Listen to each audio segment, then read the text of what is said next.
Yeah, I think I'd probably be inspired to lead the country if I lived here. Lead the country. I thought you said leave the Leave country. the country. No, to lead the country. I think if I lived here, I think I could probably learn to paint as well.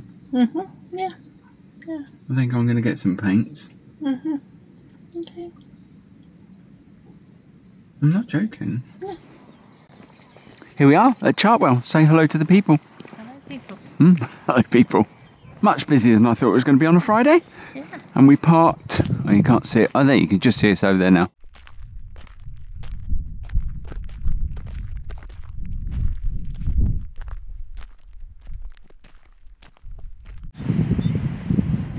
It's beautiful, isn't it? Yeah.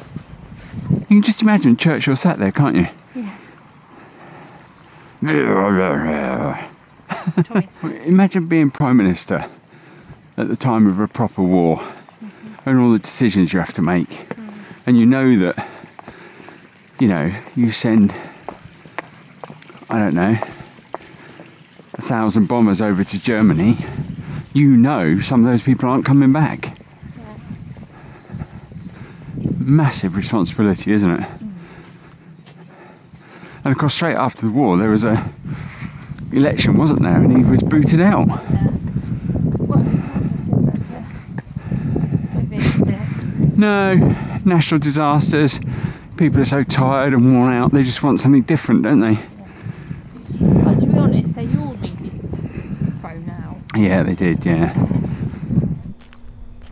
Welcome to Chartwell. Winston and Clementine Churchill bought Chartwell in 1922. It would be their family home for the next 40 years. Born in 1874, Churchill started life as a soldier and journalist and travelled the world. He would go on to serve as Prime Minister twice and as a Member of Parliament for over 60 years under 5 different monarchs, and to lead Britain to victory in the Second World War. He lived an exceptionally long political life and is both a celebrated and contested figure. Also, according to the National Trust website, he loved Chartwell. Here, Churchill was a politician and statesman, but also a husband, father, writer, painter and garden planner. It remained important to him until his death in 1965. The rooms in the house remain much as they were when he lived here, with pictures, books and personal mementos, while a special exhibition gives a deeper insight into his life through 50 objects. Beyond the gardens, there is an expansive woodland with looped trails and natural play areas. There is a den building and a Canadian camp and opportunities to enjoy the outdoors. Okay, that was a lovely walk around the house. I enjoyed that. That was good. Now we're going to go to the studio. The studio is just a few minutes walk from the main house, and you meander through some pathways and then through the orchard. On this walk to the studio, you can't help but imagine how many times Churchill would have done this walk and look back at Chartwell as he ventured into the studio to paint. Moving on from the studio through to the walled garden, you begin to experience some of the work that Churchill did as a bricklayer. Oh blimey, look how big it is. Bees, they've got bees. I just never thought that he would have built all of that. You'd expect him to have been busier, wouldn't you? I mean, like, you know, like I said, like you might not agree with him on many things, but he's a man of a doer, isn't he? An achiever. Built by Winston Churchill. Afternoon tea, everyone.